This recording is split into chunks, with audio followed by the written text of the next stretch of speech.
Hi, good evening my dear students. Welcome to sociology Suresh Babu YouTube channel. ఆదరిస్తున్న సబ్స్క్రైబర్స్కు మీరు చాలా తక్కువ టైంలోనే వీడియోస్ అన్నిటినీ చూసి నోట్స్ రాసుకున్నందుకు నేను చాలా హ్యాపీగా ఫీల్ అవుతున్నాను. ఇదే ప్రయత్నం ఇంకా ముందుకు తీసుకెళ్లాలని నన్ను కూడా ఎంతో ప్రోత్సహించాలి. అందుకే వీడియో చూడడానికంటే ముందు ఒక లైక్, ఇంకా మీకు తెలియని వారికి ఎవరికైనా ఉంటే వాళ్ళకి ఫార్వర్డ్ చేయాలని మనస్ఫూర్తి కోరుకుంటున్నాను.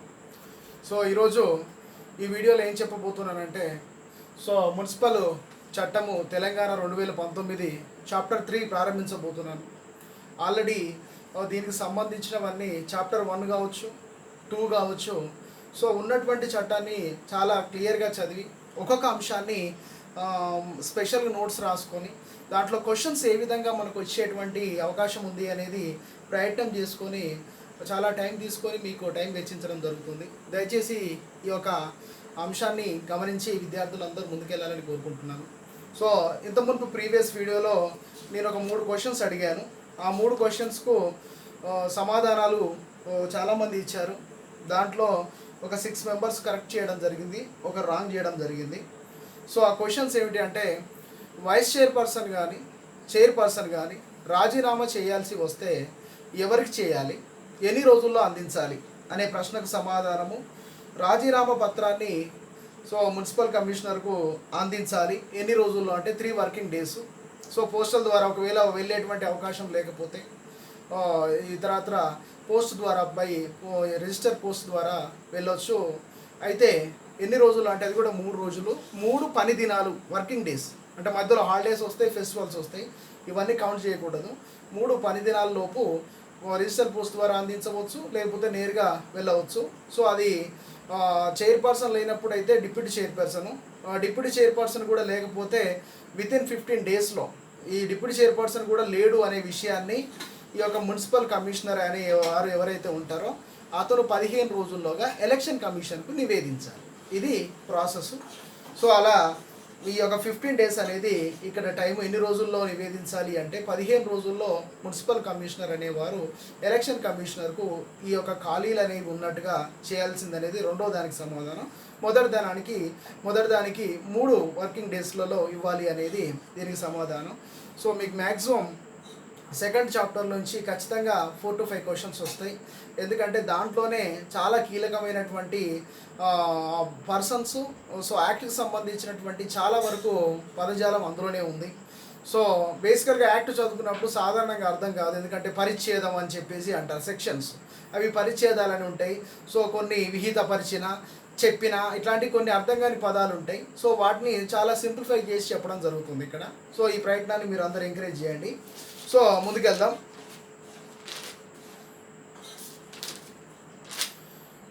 ఈరోజు క్వశ్చన్స్ ఏంటంటే, క్వశ్చన్స్ ముందే అడిగితే చాలా ఇంట్రెస్ట్గా ఉంటుంది. ఆన్ రెవెన్యూ, పురపాలక రెవెన్యూ 3rd చాప్టరు. ఈరోజు క్వశ్చన్స్ ఏమిటి అంటే, ఏదైనా భవనం కొన్ని నెలలుగా ఖాళీగా ఉంటే, పురపాలికలో కొన్ని నెలలుగా ఖాళీగా ఉంటే దాని మీద వేసేటువంటి సంవత్సర పన్ను లేదా ఇంటి పన్ను మినహాయింపులు అనేవి ఉంటాయి.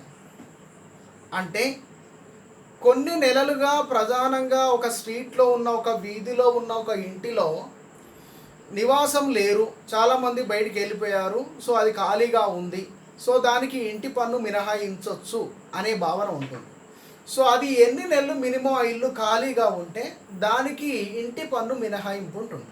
అది ఫస్ట్ క్వశ్చన్ మరొకసారి, పురపాలికలలో ఏదైనా ఒక ఇల్లుకు సంబంధించి లేదా ఏదైనా ఒక భవనానికి సంబంధించి ఇంటి పన్నును మాఫీ చేయాలి అంటే ఆ ఇంట్లో ఎన్ని నెలల వరకు నివాసము ఉండకూడదు, లేకపోతే నివాసం యోగ్యం కానీ నివాసం లేనటువంటి ప్రాంతం ఉంటే దాన్ని మినహాయింపు చేయవచ్చు. ఫస్ట్ క్వశ్చన్ అది. నెక్స్ట్, ఏదైనా ఒక పురపాలికల్లో ఒక ఆస్తి పన్ను లేదా ఇంటి పన్ను విషయంలో ఆస్తి పన్నులో సంవత్సరం వరకు ఖాళీగా ఉన్నటువంటి ఇంటికి ఎంతవరకు మినహాయింపు ఇవ్వవచ్చు? ఫస్ట్ క్వశ్చన్, ఎన్ని నెలల లోపు ఉంటే మినహాయింపు ఇవ్వచ్చు? సంవత్సరం తర్వాత కూడా అందులో ఎవరు లేకపోతే ఆస్తి పన్ను లేదా ప్రాపర్టీ ట్యాక్స్లో ఎంతవరకు మనం ఎగ్జామ్షన్ ఇవ్వవచ్చు. Number 2 question. Number 3 question. ఏదైనా ఒక భవనానికి టౌన్ ప్లానింగ్లో ఆఫీసరు భవనానికి అనుమతులు ఇచ్చిన తర్వాత ఇచ్చిన అనుమతి ఇచ్చిన అంతస్తుల కంటే ఎక్కువ అంతస్తుల నిర్మాణం జరిగితే ఆ యొక్క ఇంటి మీద ఎంత శాతం పన్నును వసూలు చేయాలి? క్వశ్చన్ మరొకసారి. మంజూరు చేయబడ్డ భవనాల అంతస్తుల మేరకు మించి ఎక్కువ అంతస్తులు కనుక నిర్మిస్తే ఆ ఎక్కువ అంతస్తులు అనేవి అనుమతి పొందలేదు కాబట్టి ఆ భవనం మీద వేసేటువంటి జరిమానా ఎంత? సో ఇక లాస్ట్ క్వశ్చన్. పురపాలికలో భాగంగా ఒక అనధికార నిర్మాణానికి నిర్మించినందుకు గాను ఆ భవనానికి వేసే జరిమానా ఎంత? సో 4 క్వశ్చన్స్ అండి ఇక్కడ. అంటే అక్కడ పర్మిషన్ తీసుకోకుండా రాత్రే కబ్జా చేసి రాత్రి ఒక డూప్లెక్స్ కనుక వేస్తే రాత్రి అంటే ఒక 2-3 నెలల్లో. సో అది మనం ఎట్లాంటి ఆన్లైన్గా ద్వారా ఇంటిమేట్ చేయలేదు, నేరుగా పురపాలికలో కూడా మనం ఇంటిమేట్ చేయలేదు. నువ్వు నీకు తోచిన విధంగా నువ్వు కట్టుకున్నావు, అది ఆడిట్లో రాలేదు, అంటే లెక్కల్లోకి రాలేదు. సో అలాంటి అనాధికారిక గృహానికి ఆడిట్ తీసుకున్నప్పుడు ఐడెంటిఫై చేస్తే ఎంత శాతం దాని మీద జరిమానా విధించాలి? సో జరిమానా అంటే మనకి ఇంతకుముందు క్వశ్చన్ వచ్చింది. ఏంటి ఆ క్వశ్చన్ అంటే బేసికల్గా ఇక్కడ 25% జరిమానా అని చెప్పేసి ఇంతకుముందు ఒక దానికి ఆన్సర్ ఉంది. ఏంటంటే అది సెల్ఫ్ సర్టిఫికేషన్లో భాగంగా స్వీయ నిర్ధారణలో నా ఇంటి మొత్తం ఇన్ని గజాలు ఉంది అని నువ్వు చెప్పే క్రమంలో నువ్వు చెప్పిన దానికి యాక్చువల్గా ఉన్నదానికి తేడా ఉంటే అప్పుడు నువ్వు చెప్పింది తప్పు కాబట్టి నువ్వు స్వీయ నిర్ధారణ కింద తప్పు చెప్పినందుకు గాను ఆ ఇంటి దాని మీద 25 రెట్ల జరిమానా విధించే అవకాశం ఉందని ఇంతకుముందు చెప్పినాం. సేమ్ అలాగే అనాధికార భవనానికి ఎంత రెట్టింపో, అదేవిధంగా ఎక్కువ అంతస్తులు కడితే ఎంత జరిమానా, ఇక అదేవిధంగా ఎన్ని నెలలోపు ఉంటే అన్ని నెలలలోపు మినహాయింపు. సో ఇవన్నీ మీరు గుర్తుపెట్టుకొని 4 క్వశ్చన్స్కు ఆన్సర్ చేయండి. రైట్. సో ఇవి ఈ ట్యాక్స్కి సంబంధించినవే. యాక్ట్లో చాలా క్లియర్గా ఉంది, 72-73 పేజీలో. మీరు చదివితే ఆన్సర్స్ వస్తాయి, లేకపోతే రావు. రైట్, ముందుకెళ్దాం. పురపాలిక రెవెన్యూ 3వ చాప్టర్ పేరు పురపాలిక రెవెన్యూ. రెవెన్యూ అంటే ఏమిటి? రెవెన్యూ డిపార్ట్మెంట్ ఎక్కువ మంది లంచాలు తీసుకుంటారు కదా సార్, అదే రెవెన్యూ.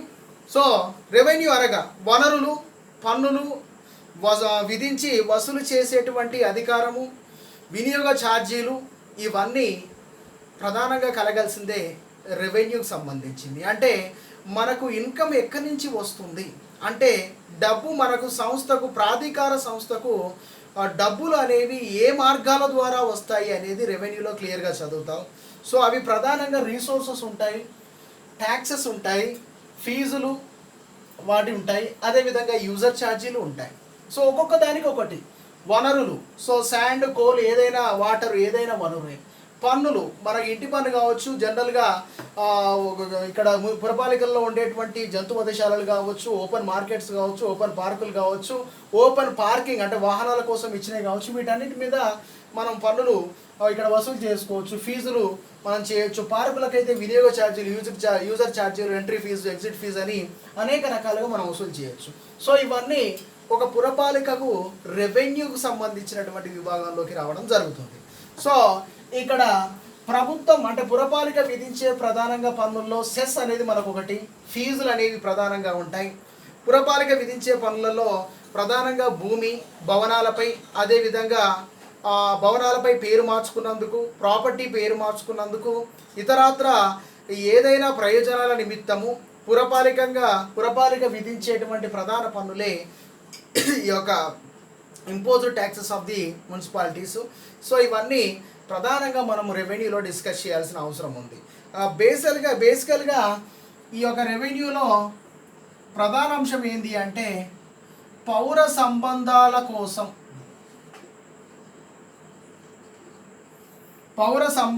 కోసము లేదా పౌర సేవల కోసము ఇక్కడ ఇంపోజ్ చేసేటువంటి ఛార్జీలు ఉంటాయి, యూజర్ ఛార్జీలు.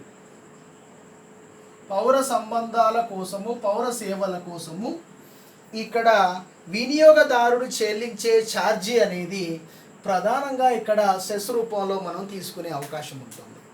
సో అవి పార్కులే కావచ్చు, ఓపెన్ టాయిలెట్సే కావచ్చు, లేకపోతే ప్రధానంగా మున్సిపాలిటీతో నిర్మించే ఏవైనా పబ్లిక్ పార్క్స్ కావచ్చు, లేకపోతే ఇతరత్ర అనేక రకాల గ్రౌండ్స్ కావచ్చు, ఓపెన్ వెహికల్ పార్కింగ్ కావచ్చు, కాంప్లెక్స్ కావచ్చు, ఓపెన్గా నడిచేటువంటి మార్కెట్ కావచ్చు, మార్కెట్ ప్రాంగణం కావచ్చు, ఇవన్నీ ఇక్కడ మనం వాడుకున్నందుకు గాను చెల్లించేటువంటి యూజర్ ఛార్జెస్ కిందకి వస్తాయి. సో ఈ దీంట్లో ప్రధానంగా నీటి సరఫరా కావచ్చు, నీటిపారుదలకు సంబంధించింది, సో వాటికి ఘన వ్యర్థాల నిర్వహణకు కావచ్చు, అంటే డంప్ యార్డ్ మెయింటైన్ చేసినందుకు కావచ్చు, లేకపోతే వివిధ వాహనాల కాలపరిధికి సంబంధించిన పార్కింగ్ కావచ్చు. అంటే ఇప్పుడు మనం బస్ స్టాండ్కి వెళ్తాం, ఆర్టీసీ పరిధిలోకి వస్తుంది. వాహనం పెట్టేటప్పుడు టైమింగ్ నోట్ చేసుకొని మళ్ళీ వాహనం ఇచ్చేటప్పుడు టైం నోట్ చేసుకొని మనకి ఇస్తారు. అదేవిధంగా మనకు పబ్లిక్ ప్లేస్లు సిటీలలో కొన్ని ఉంటాయి. సో అక్కడ వాహనాన్ని పార్క్ చేసినందుకు ఈ టైం నుంచి ఈ టైంకి అయితే ఇంత అని చెప్పి, సో కార్ పార్కింగ్ కావచ్చు, బైక్ పార్కింగ్ కావచ్చు. సో దాని ద్వారా వచ్చేటువంటివి జనరల్గా ఒక ఏరియాలో నిర్వహించేటువంటి జనరల్ బజార్ ఉంటుంది, కూరగాయలు అమ్మడం కావచ్చు, ఇతరత్ర అనేక మార్కెట్లు ఉంటాయి. సో ఆ మార్కెట్లు ఫర్ ఎగ్జాంపుల్ పబ్లిక్ గార్డెన్స్ చాలా వరకు మనకు డిస్ట్రిక్ట్లలో కనిపిస్తుంటాయి. డిస్ట్రిక్ట్ హెడ్ క్వార్టర్స్ ఎక్కడ ఉంటే అక్కడ కనిపిస్తుంటాయి. సో దాంట్లో అదంతా గవర్నమెంట్ ల్యాండ్. ఆ గవర్నమెంట్ ల్యాండ్లలో చేనేత మేళా నిర్వహిస్తారు. దేశానికి సంబంధించిన, రాష్ట్రానికి సంబంధించిన వాళ్ళు అక్కడ బిజినెస్ చేసుకుంటారు. సర్కస్ వస్తుంది, సర్కస్ కూడా వాళ్ళు వచ్చి ఇక్కడ వారం 15 రోజులు అక్కడ వాళ్ళు చేసుకుంటారు. అదేవిధంగా ఏమైనా పూజలు కావచ్చు, ఏది చేసుకున్నా కానీ అది పబ్లిక్ ప్రాపర్టీ కాబట్టి ఖచ్చితంగా we have to take permission from the municipalities. So అలా వచ్చేటువంటి ఛార్జెస్. అదేవిధంగా ఇక అనధికార కట్టడాల్ని కూల్చివేసి ఆ కూల్చివేసినటువంటి ల్యాండ్ను సేల్ చేయడానికి కావచ్చు, లేకపోతే దానికి ప్రాపర్టీగా మలుచుకొని మన కార్యక్రమాలకు వాడుకోవచ్చు. సో ఇలా ఏవైతే అనధికార భవనాలు, యూజర్ ఛార్జీలు, లేకపోతే వనరుల వాడకం, చట్టపరిధిలో ఉన్నటువంటి అనేక రకాల నిర్దిష్టమైన ప్రాంతాలు, ఆ ప్రాంతాలను పౌర సేవలకు ఉపయోగించినందుకు గాను వచ్చేటువంటి మొత్తం. సో ఇవన్నీ ప్రధానంగా యూజర్ ఛార్జీలోకి వస్తాయి. సో ఇవి ఎక్కువ మొత్తంలో డబ్బులు తీసుకొచ్చే, రెవెన్యూ తీసుకొచ్చే అంశాలు. ఇవి కాకుండా మనం ఫీజులు అనుకున్నాం. ఫీజులు అంటే జరిమానాలు, అంటే భవనం ఫ్లాట్ల మంజూరు చేయడంలో జాప్యం చేసినా కానీ, భవనం ఫ్లాట్లను అక్రమంగా ఆక్రమించుకున్నందుకు, లేదా స్వాధీనత ఇక్కడ ధృవపత్రాల జారీ, అంటే ఏదైనా భవనం అక్రమంగా నిర్మించినప్పుడు కానీ, లేకపోతే సో ఇతరత్ర పర్మిషన్ లేనటువంటి వాటిని మనం ఆక్యుపై చేసి వాటిని మనం ఆక్యుపై చేసుకున్నట్టుగా చేయడం ద్వారా మనకు ఇన్కమ్ వస్తుంది. అదేవిధంగా భూములు, భవనాలు, నివాసేతర భూముల గురించి వాటి యొక్క వినియోగం మీద కూడా మనకు వస్తుంది. అంటే ప్రధానంగా పూరంపోకు భూములు అనేవి చాలా మొత్తంలో ఉంటాయి.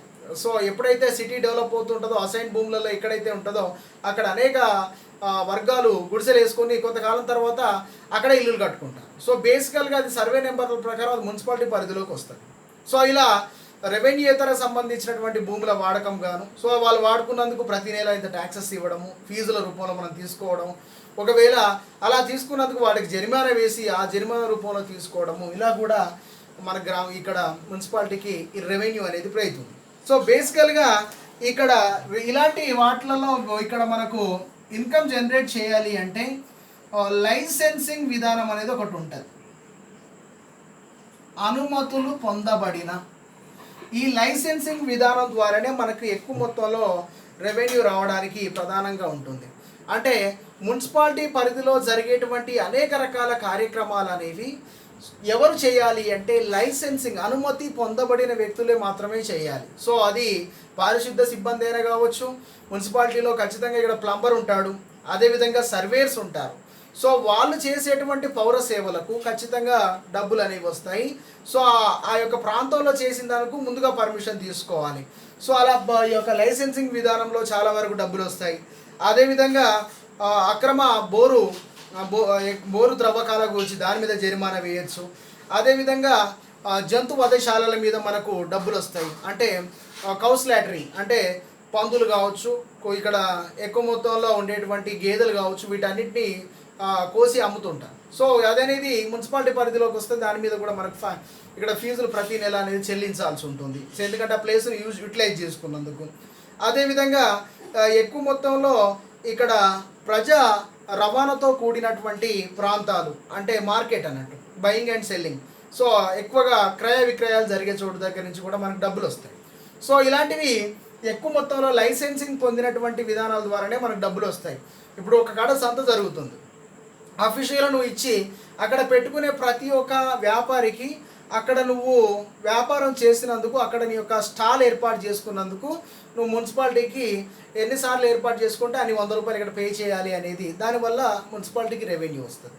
సో అలా లేకుంటే ఏమవుతుందంటే ఎక్కువ మంది వస్తుంటారు, వాళ్ళకే తోపులు సరిపోతుంటాయి. సో అక్కడ వెళ్ళిపోయిన తర్వాత అక్కడ ఉన్నటువంటి డ్రై వేస్ట్, వెట్ వేస్ట్ని క్లియర్ చేయడం అనేది మున్సిపాలిటీకి ఉంటుంది కాబట్టి సో అక్కడ నిర్వహించుకున్నందుకు గాను వాళ్ళ దగ్గర నుంచి మనం ఫండింగ్ అనేది తీసుకోవాల్సి ఉంటుంది. సో ఇలా అనేక రకాలుగా మున్సిపాలిటీకి రెవెన్యూ అనేది వస్తుంది. సో దీంతో పాటు ఇంకా ఎక్కువగా రెవెన్యూ వచ్చేటువంటి విభాగము డెవలప్మెంట్ ఛార్జెస్. ఏంటండి డెవలప్మెంట్ ఛార్జెస్ అంటే అభివృద్ధి చేసేందుకు అభివృద్ధి ఛార్జీలు అని పిలుస్తారు. ఫర్ ఎగ్జాంపుల్ రియల్ ఎస్టేట్లో ప్రధానంగా ఉన్నటువంటి పదము లేఅవుట్. ఏందండి లేఅవుట్స్? లేఅవుట్స్ అంటే ఏందండి?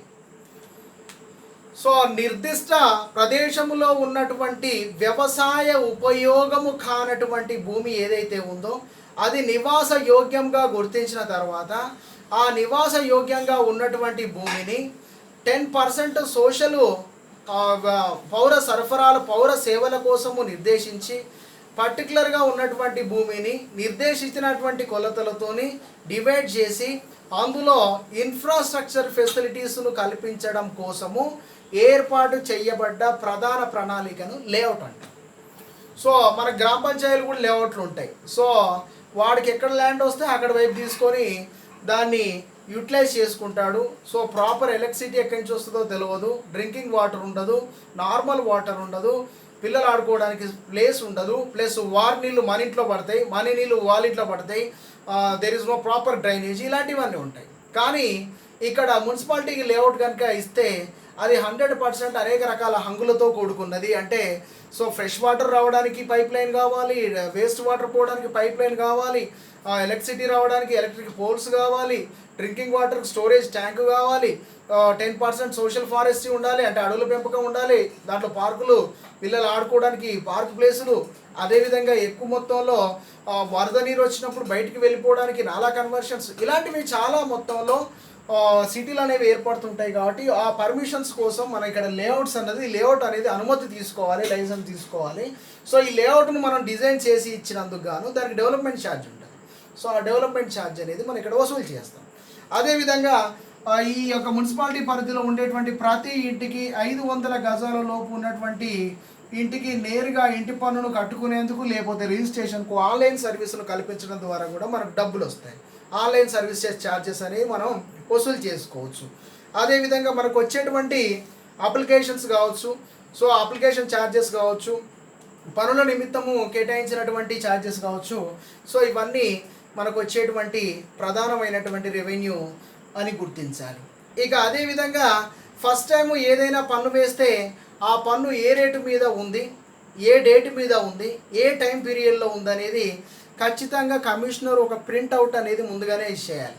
అంటే ఫర్ ఎగ్జాంపుల్ ఇప్పుడు కొత్తగా మున్సిపల్ కార్పొరేషన్స్ చాలా వచ్చాయి, మున్సిపాలిటీస్ చాలా వచ్చాయి. సో దాంట్లో ఇంత మునుపు ఉన్నటువంటి సిస్టమ్ అనేది కొత్తగా ఉండదు, కొత్త చట్టం కాబట్టి ఈ ప్రకారము ఈ ప్రాంతంలో ప్రతి ఇంటికి ఇంత ఇంపోజ్ చేయబోతున్నాము, సో దీనికి అందరూ సహకరించాలి అనేది పలానా డేట్ నాడు ఈ యొక్క చట్టం అనేది అమల్లోకి వస్తుందని ఆ ప్రాంతానికి సంబంధించినటువంటి కమిషనరు మొట్టమొదటిసారిగా ఏర్పడినటువంటి పురపాలిక ప్రాంతానికి మొదటిసారి ఇక్కడ లోకల్ పేపర్లో విధిగా ప్రచురించాలి. ఎందుకంటే ఆ ప్రాంతం అనేది ఇక నెక్స్ట్ అప్డేటెడ్ యాక్ట్ కిందికి వస్తుందనేది ముందుగానే చేయాలి. లేకపోతే ఆల్రెడీ లాస్ట్ ఎగ్జిస్టెడ్ ఉన్నట్టుగా జనాలు అందరూ దానికి అలవాటు పడిపోతారు. సో అందుకే ఈ యొక్క పన్నుల విషయంలో ఈ చట్టంలో చేర్చినటువంటి కొత్త విషయము ముందుగానే ఆ యొక్క రేటు, డేటు, టైం పీరియడ్ను లోకల్ పేపర్లో లేదా డిస్ప్లే బోర్డులో మున్సిపల్ కమిషనరు ఆ పన్ను గురించి తెలియజేయాలి. సో దానివల్ల కూడా మనకు ఇన్కమ్ వస్తుంది. ఇక అదేవిధంగా ఒక ఇల్లు నిర్మాణం అయిపోయింది, ఆ ఇల్లు నిర్మాణం చేసిన వ్యక్తి అమెరికాకి వెళ్ళిపోయాడు. ఆ అమెరికాకి వెళ్ళిపోయిన తర్వాత ఆ ఇల్లు ఒక అతనికి రెంట్ ఇచ్చాడు. ఆ రెంట్ ఉండబట్టి ఆయన 2-3 సంవత్సరాలు అవుతుంది. కానీ దానికి సంబంధించిన హౌస్ ట్యాక్స్ మనకు రావట్లేదు. ఇప్పుడు ఏం చేయాలి? సో ఓనర్ పోయి అమెరికాలో ఉన్నాడు, ఈ బిజినెస్తో నేను టెనెట్ని అంటున్నాడు. సో అప్పుడు ఏం చేయాలి అంటే టెనెట్ దగ్గర మనం తీసుకొని తర్వాత టెనెట్ అతనికి చెల్లించేటువంటి రెంట్లలో కట్ చేసుకునేటువంటి అవకాశము ఇక్కడ చట్టంలో కల్పించడం జరిగింది. అంటే మొత్తానికి ఏంటి అంటే ఎవరైనా యజమాని ఉన్నా కానీ సో ప్రధానంగా ఎవరైతే అందులో ఉంటారో అతను నేరుగా వాళ్ళని సంప్రదించి సార్ మీరు ఇచ్చే దాంట్లోనే మీకు ఇంత ట్యాక్స్ కింద కడుతున్నాను సార్ అని చెప్పడం వల్ల ఎక్కువ మొత్తంలో రెవెన్యూ రావడానికి మున్సిపాలిటీకి అవకాశం ఉంటుంది. సో అలా ఇక్కడ ప్రతిసారి మున్సిపాలిటీ నష్టపోకుండా డెవలప్మెంట్ ఛార్జెస్ అనేవి ప్రతిసారి వెళ్లకుండా ఇలా ఉంటుంది. ఆస్తు పన్ను తగ్గించడము ప్రధానంగా ఒక స్టేట్మెంట్ ఇవ్వడం ద్వారా మాత్రమే సాధ్యమవుతుంది. అంటే మనకు ఎప్పుడు ఇన్కమ్ ట్యాక్స్ వాళ్ళు ముందుగానే చెప్తుంటారు March 15 లోపు కట్టండి.